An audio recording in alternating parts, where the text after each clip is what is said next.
"Have mercy, cowboy. My body will give you powerful offspring," begged the captive Apache woman.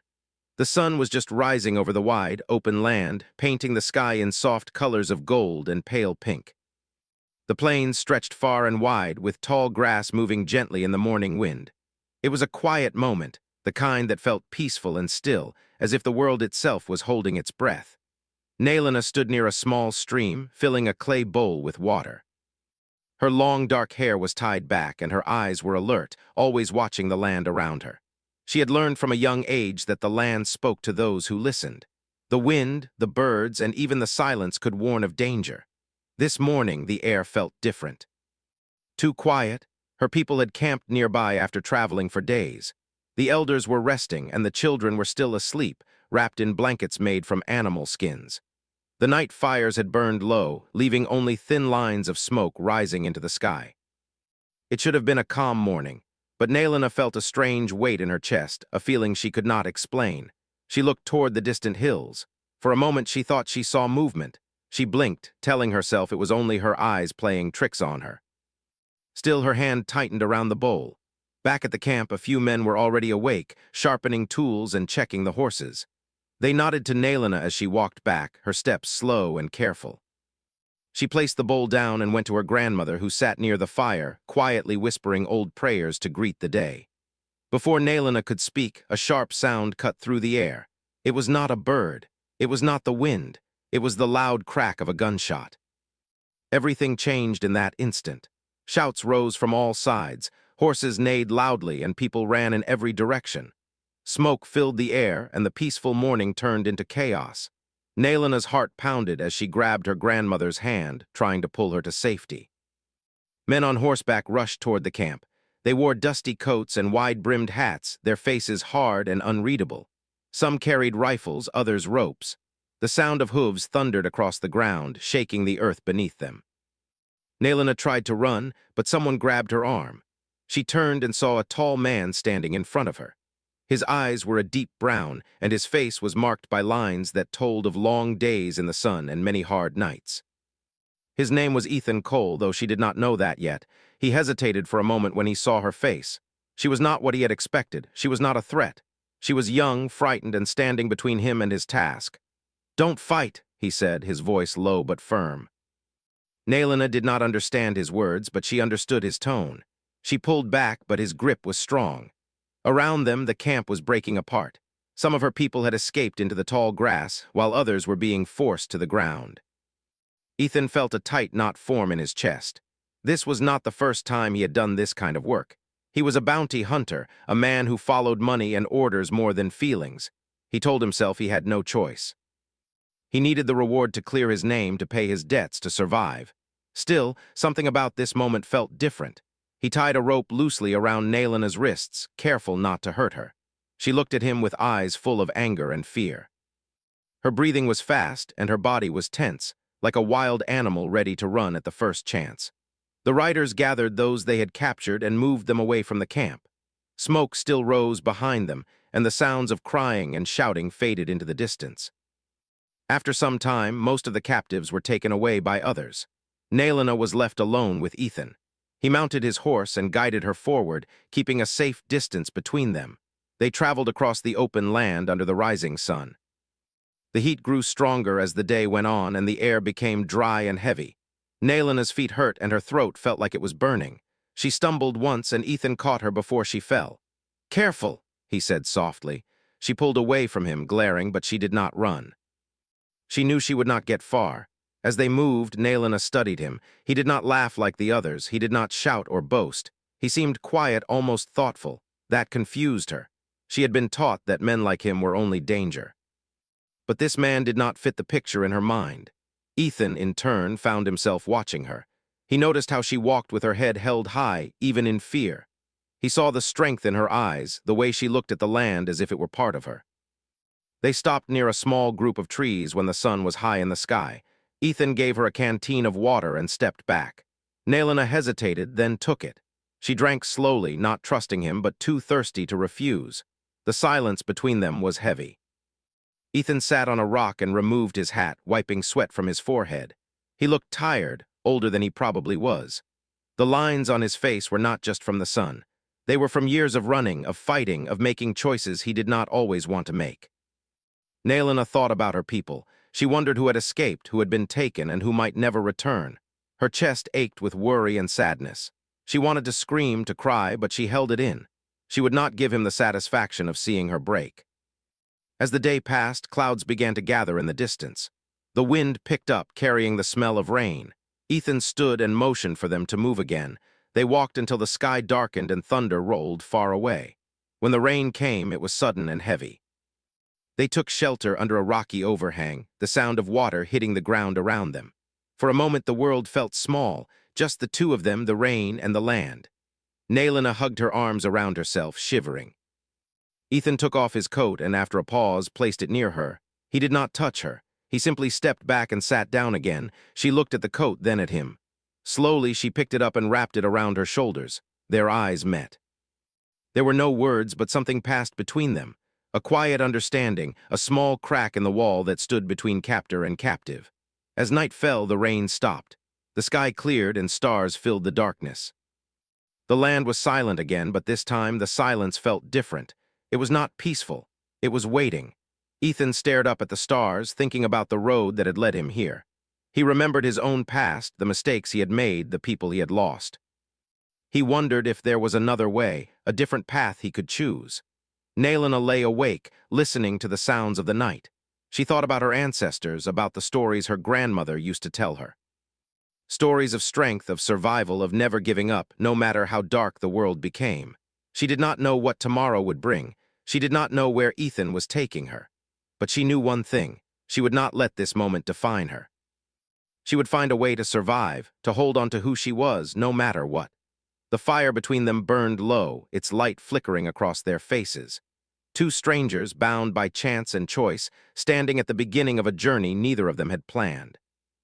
And as the night deepened, the land seemed to whisper a promise of change, of trials yet to come, and of paths that could still be turned if only someone was brave enough to choose mercy over fear.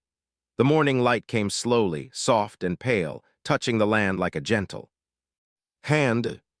Naelin awoke to the sound of birds calling in the distance and the quiet movement of the wind through the grass. For a moment, she forgot where she was. Then she saw the rocky shelter, the dying fire, and the man sitting nearby, staring into the open plains. Ethan stood when he noticed she was awake. He did not speak right away. He simply nodded and walked toward the horse, checking the saddle and tightening the straps. His movements were calm and steady, as if this was just another day on a long road. Naelina wrapped the coat tighter around her shoulders before handing it back to him. Their fingers almost touched, and both pulled away quickly. The silence between them felt thick, but not as heavy as before. They started walking again, moving through wide fields and shallow valleys. The land seemed endless, stretching in every direction. The sun climbed higher, and the air grew warm. Dust rose with every step, and the sound of their movement was the only thing that broke the quiet. As they walked, Naelina began to notice small details. The way Ethan's eyes scanned the horizon, always alert. The way he listened, even when nothing seemed to be happening. She realized he was not just watching her. He was watching the world around them, as if danger could come from anywhere. At one point, they reached a dry riverbed. The ground was cracked and hard, but Naelina knelt and brushed away dirt near a cluster of rocks. After a moment, water began to seep up. Ethan watched in surprise as she dug a little more, revealing a small pool. He shook his head slowly. "You know this land," he said, more to himself than to her. She did not answer, but she felt a small sense of pride. The land was her teacher. It had raised her, protected her, and guided her. Even now, when everything felt uncertain, it still offered her a way to survive. They rested there for a while. Ethan filled his canteen and gave her some dried food from his pack. She took it carefully, unsure if it was safe, but hunger won over fear. As she ate, she watched him. He did not stare. He gave her space, turning his back slightly, as if trying to show he meant no harm. After they continued, the path became rocky and uneven. The hills grew steeper and the wind grew stronger. Clouds moved across the sky, casting long shadows on the ground. The world felt larger and smaller at the same time. Naelina's thoughts wandered back to her people. She wondered if her grandmother was safe. She wondered if anyone was looking for her. Each step felt like it carried her farther away from the life she had known. Ethan, walking a few steps ahead, felt the weight of his own thoughts. He remembered the paper in his pocket, the one that promised money and a clean record if he completed his task. He had chased that promise for so long that he had almost forgotten what it felt like to question it. He slowed his pace so they walked side by side, though still keeping some space between them. "Where were you heading before all this?" he asked, his voice quiet. Nalina did not fully understand his words, but she understood enough. She pointed back toward the distant plains and then placed her hand over her heart. "Home," she said in a soft voice. The word hung in the air between them. They reached a narrow canyon by late afternoon. Tall stone walls rose on either side, and the path between them was shaded and cool. The sound of their footsteps echoed softly. The place felt old, like it had seen many travelers pass through over the years. Suddenly, a noise broke the quiet. It was the sound of distant voices. Ethan raised his hand, signaling her to stop. He moved slowly, guiding her behind a large rock. He peered around the corner, watching the path ahead. Two men were walking through the canyon, talking loudly and laughing. They looked tired and rough, their clothes dusty and worn. Ethan waited until they passed, holding his breath. When the sound of their voices faded, he relaxed. Nalina watched him, her heart pounding. She realized he had not called out to them. He had not tried to hand her over. "Why?" she asked, her voice barely louder than a whisper. He looked at her for a long moment. "Not everyone needs to know our road," he said. They continued on, and the canyon slowly opened back into wide land. The sun dipped low, painting the sky in shades of orange and red. The beauty of it made Nalina's chest ache. She wished she could share this moment with her people. As night came, they found a small grove of trees and made a simple camp. Ethan built a small fire, and Nalina gathered dry branches. They worked together without speaking, their movements slowly finding a rhythm. When the fire was lit, they sat on opposite sides, watching the flames dance. The light flickered across their faces, showing tired eyes and quiet thoughts. Nalina took a deep breath. "My grandmother says stories live in the fire," she said slowly, choosing her words carefully. "If you listen, you hear voices from before." Ethan looked at the flames. "My father used to say something like that," he replied. "Said the stars were old eyes watching over us." They shared a small, surprised smile. It was the first time something like that had happened.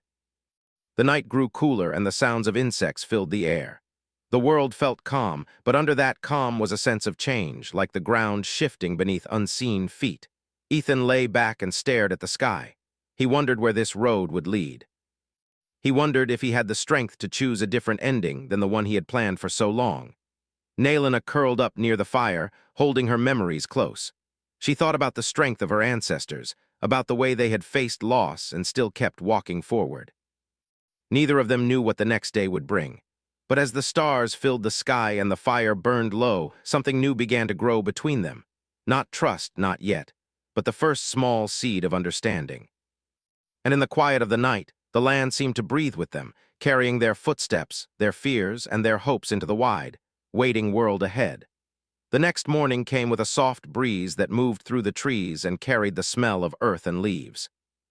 The sky was clear and the sun rose slowly, lighting the path ahead of them. Nalina woke before Ethan this time. She sat quietly, watching him as he slept near the dying fire. His face looked different in the morning light. The hard lines seemed softer, and he looked more like a tired traveler than a man on a mission. She wondered what kind of life he had lived, what had made him this way, what had taken the light from his eyes. When he woke, he noticed her watching and sat up quickly. He cleared his throat and stood, brushing dust from his clothes. "We should move," he said, his voice calm. They packed up the small camp and began walking again. The land changed as they moved forward. The open plains slowly gave way to low hills and scattered trees. The ground became greener and small flowers grew along the path. Birds flew overhead, their calls echoing in the quiet air. Nalina felt a small sense of comfort in the familiar signs of nature. Even in an unfamiliar place, the land still spoke the same language. As they walked, they saw a thin line of smoke rising in the distance. Ethan stopped and shaded his eyes with his hand. "That's a town," he said. Nalina's heart began to beat faster. She had seen settlements like this before from far away. Places where her people were not welcome, places that felt cold and strange even from a distance. They moved closer, staying near the edge of the land. Wooden buildings came into view, lined along a dusty road. Horses were tied to posts, and people moved in and out of doorways. The sound of voices and footsteps filled the air. Ethan slowed his pace. "Stay close," he said quietly. Nalina did not like the way people looked at her. Some stared openly. Others whispered to each other. She felt like she was being watched from all sides, like an animal in a cage. They stopped near a small building with a faded sign above the door. Ethan told her to wait outside while he went in. She stood near the wall, her arms crossed, trying to make herself small. Time passed slowly. The sun climbed higher and the noise of the town grew louder. A few children ran past her, laughing. One of them stopped and looked at her, curious but not afraid. For a moment their eyes met. Then the child was called away. Ethan came back out, his face tight. "We can't stay here long," he said. They walked through the town, heading toward the far side. Nalina noticed how Ethan kept himself between her and the others. She did not know if it was to protect her or to make sure she did not run. Maybe it was both. As they reached the edge of town, a man stepped into their path. He was older, with gray hair and sharp eyes. He looked at Nalina, then at Ethan. "You heading east?" he asked. Ethan hesitated. "Just passing through." The man nodded slowly. "Careful out there. Roads aren't safe these days." Ethan thanked him and they moved on. Once they were far enough away, the land opened up again. The noise of the town faded, replaced by the sound of wind and distant birds. Nalina finally spoke. "Why did you take me?" she asked, her voice steady but filled with emotion. Ethan stopped walking. He turned to face her, surprised by how clearly she spoke. He took a deep breath. "I was told to," he said. "I needed the money. I thought it was the only way." She looked at him, her eyes searching his face. "And now?" He did not answer right away. He looked down at the ground, then back at her. "Now I'm not so sure." They continued walking, but the question stayed between them, heavy and unspoken. Later that day, they reached a river. The water was clear and moved slowly over smooth stones. Nalina smiled for the first time in days. She knelt and dipped her hands into the cool water, letting it run over her fingers. Ethan watched her from a distance. He noticed how her shoulders relaxed, how her face softened. It was like the river had given her a piece of home. They rested there for a long time. Ethan cleaned his hands and face in the water. Nalina gathered leaves and small plants from nearby, showing him which ones could be used for food and which ones to avoid. "You learned this from your people?" he asked. She nodded. "From my grandmother, from the land." He smiled faintly. "I never had anyone teach me things like that." They talked more than they ever had before, about the sky, the seasons, the way the land changed through the year. Ethan told her small things about his past, about growing up on a small farm, about leaving home too young, about making choices he thought were right at the time but now questioned. As the sun began to set, they heard the sound of hooves. Ethan's body tensed. He stood and moved closer to Nalina, guiding her behind a group of trees. Two riders passed by on the far side of the river. They did not notice them. When the riders were gone, Ethan let out a slow breath. Nalina looked at him. "You could have called them," she said. He shook his head. "I didn't want to." They made camp near the river that night. The fire burned bright, and the water reflected the light like small stars on the ground. Nalina sat close to the fire, holding a smooth stone she had picked up from the river. "In my people's stories," she said, "stones remember. They remember every step, every tear, every laugh." Ethan listened quietly. "What do they do with those memories?" She looked at him. "They keep them safe, so the world does not forget." The words stayed with him as he lay down to sleep. That night Ethan dreamed of his past, of the farm where he grew up, of his father's voice, of the moment he chose to leave. He woke before dawn, his heart heavy but clear. He looked at Nalina sleeping by the fire. He knew then that he was standing at a turning point.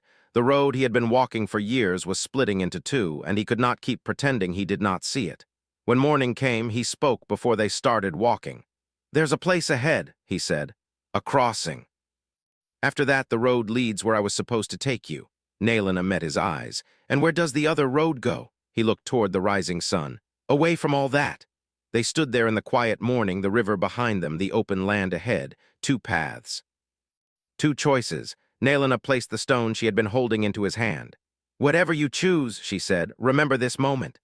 Ethan closed his fingers around the stone. He felt its weight, solid and real, a small piece of the land, a small piece of her world.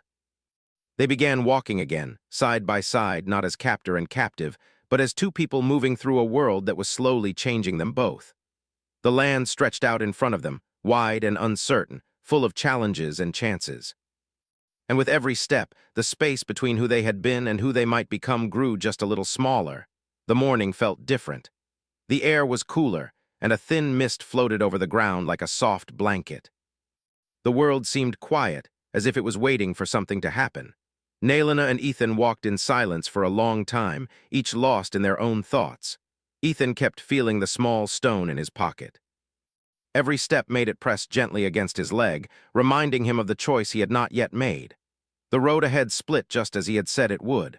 One path curved toward the east, where the land dipped into low hills and distant buildings.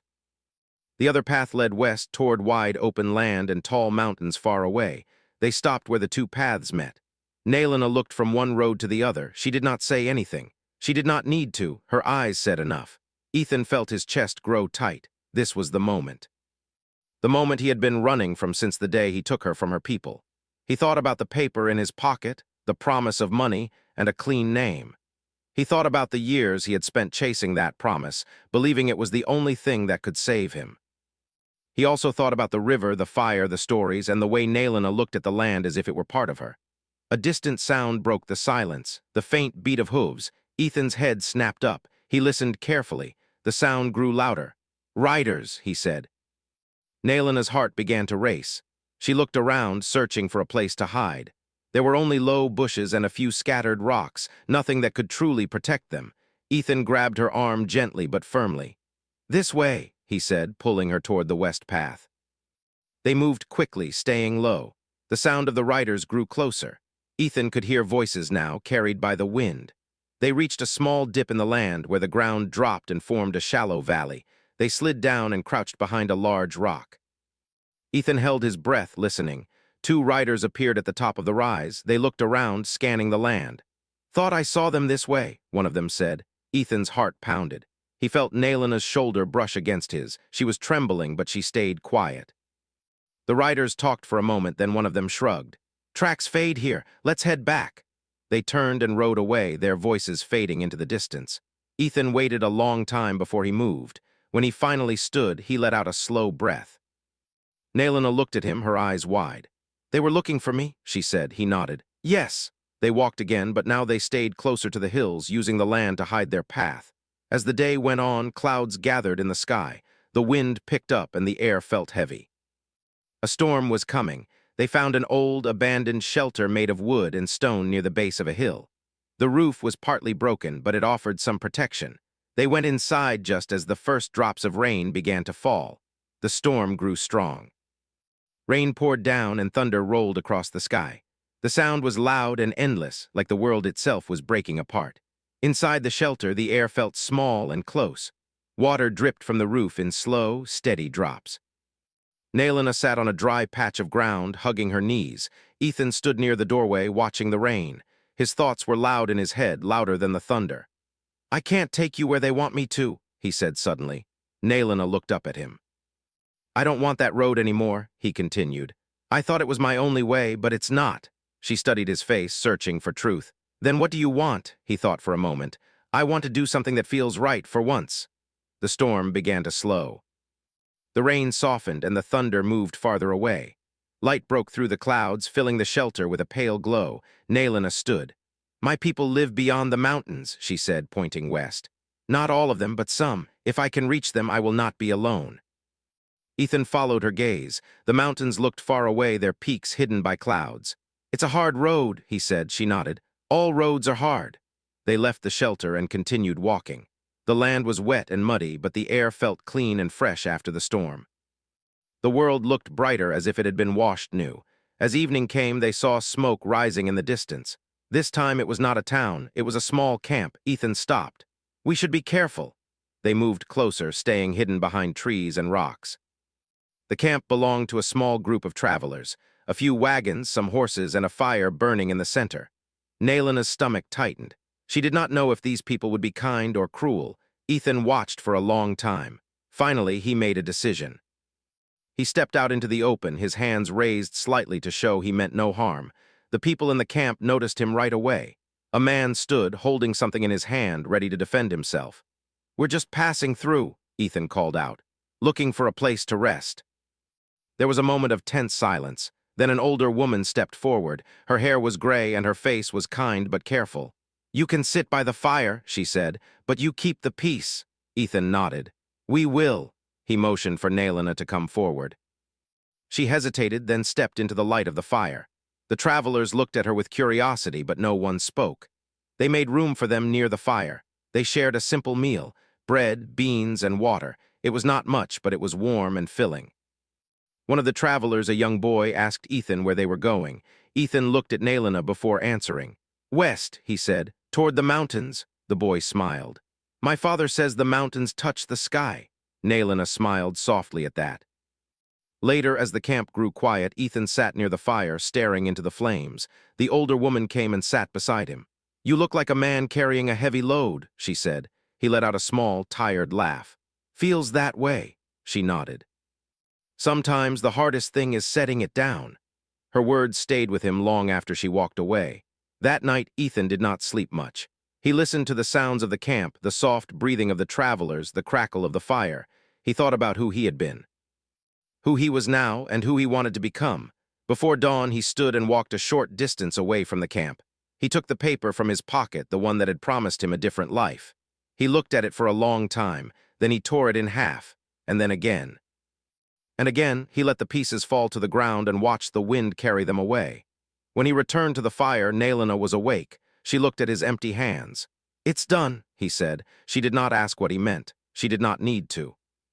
They left the camp as the sky began to lighten. The travelers waved goodbye, wishing them safe travels. The mountains grew closer with every step. They looked tall and strong, standing against the sky like silent guardians. Nalina felt a mix of fear and hope. The road ahead was unknown, but it was hers. Ethan walked beside her, not in front, not behind, just beside.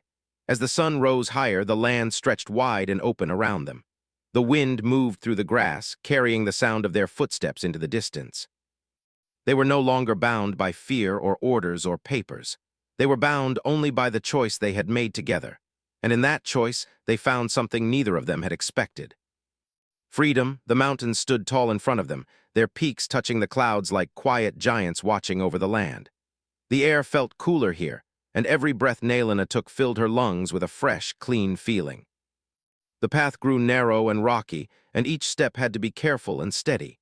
Ethan walked beside her, his eyes scanning the land, not for danger this time, but for direction. The road they followed was old, marked by faint lines in the dirt and stones worn smooth by many travelers before them. It felt like a road made by stories, not just footsteps. As they climbed higher, the land behind them spread out wide and open. Nalina stopped and turned to look back. The plains stretched far into the distance, soft and golden in the morning light. That was where her journey had changed, where fear had turned into something else, something stronger. Ethan noticed her pause. "Thinking about home?" he asked. She nodded. "And about the road that brought me here." He looked back as well. "Me too." They continued upward, moving through tall trees and narrow passes. Birds flew from branch to branch, and the sound of a small stream echoed somewhere nearby. The land felt alive, like it was guiding them forward. By midday, they reached a flat area where the ground leveled out. From there, they could see a valley below. Smoke rose gently into the air, thin and steady. Nalina's heart jumped. "That's them," she said softly. "My people." Ethan followed her gaze. He saw small shelters, a river cutting through the land, and figures moving slowly, peacefully. It looked calm, safe. They stood there for a long moment, neither speaking. "This is where I stop," Ethan said quietly. Nalina turned to him. Her eyes were full, not with sadness, but with something warm and deep. "You could come," she said. "Stay, you would not be alone." He smiled, but there was a gentle shake of his head. "This is your road now. I think mine leads somewhere else." She stepped closer and placed her hand over his chest, where his heart beat steady and strong. "You chose a better road," she said. "That will follow you wherever you go." They stood like that for a moment, the wind moving around them, the world quiet and wide. Finally, Nalina turned and began walking down toward the valley. After a few steps, she stopped and looked back. Ethan raised his hand in a small wave. She smiled, and then she continued on, her steps light, her heart full. Ethan watched until she became a small figure in the distance, and then until he could not see her at all. He took a deep breath and turned the other way. The road he chose led along the mountain ridge, toward a future he could not see yet. But for the first time in a long while, he did not feel afraid of what waited ahead. Years passed. The land changed with the seasons. Snow covered the mountains in winter. Flowers filled the valleys in spring. The rivers swelled and softened the earth. Time moved forward, steady and quiet. Nalina became a strong voice among her people. She helped guide them through hard times and good ones. She taught the children how to listen to the land, how to find water, how to read the sky. She told them stories by the fire at night, stories of ancestors, of strength, and of a long road that had taught her what courage truly meant. Sometimes, when the fire burned low and the stars were bright, she thought about Ethan. She wondered where his road had taken him. She hoped it had been kind. Far away in a small town near a wide river, Ethan built a new life. He worked with his hands, helping fix fences, build shelters, and guide travelers who lost their way. People came to know him as a quiet man with a steady heart and a kind word. He kept the small stone Nalina had given him in his pocket. When days felt long or heavy, he held it in his hand and remembered the river, the fire, and the moment he chose a different path. One evening, as the sun set over the river, a traveler came into town.